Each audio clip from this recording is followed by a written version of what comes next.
The circus in Washington is an incredible distraction, but the fundamental economics driving American wealth continue to show considerable strength. The sideshow does make it hard to stay focused on what's really important. For example, only twice in the 4 decades since the National Federation of Independent Businesses began tracking business owner optimism has its index been as high as April's reading of 104.5. But even the National Federation of Independent Businesses was distracted by the sideshow in reporting the news. NFIB's monthly press release about the Optimism Index focused on the recent drop in optimism and the sideshow in Washington rather than the more important news from a long-term perspective, that the level of optimism among business owners has been this high only twice since 1975. NFIB's spin makes it difficult to discern that, despite the antics in Washington in the recent drop, small business optimism remained remarkably high. Yes, the drama in Washington, D.C. is sensational, but in economics and finance, the numbers are what matter most, and the numbers are strong. For example, business owner optimism is of fundamental importance because small business creates 2/3 of America's new jobs. So it bodes well for the future that the new jobs subcomponent of the NFIB Optimism Index boomed by 33% in April. Corroborating this positive data from NFIB last week, the U.S. Bureau of Labor Statistics said job openings in April remained near a record high. Meanwhile, the quit rate remained nearly as high as the level it reached in the last economic expansion. This indicates the labor market is tightening and causes wages to rise.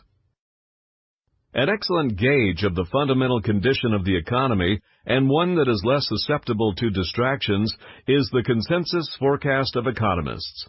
The 59 economists surveyed by the Wall Street Journal in early May said they expected the U.S. economy over the last 3 quarters to grow by an average quarterly rate of 2.7%.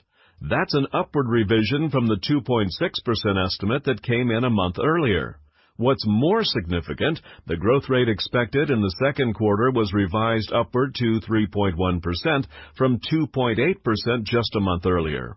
Following the weak first quarter, when the economy grew a paltry 0.7%, economists in early May said they expected a strong snapback in the second quarter. Inflation plunged in April to 2.2%.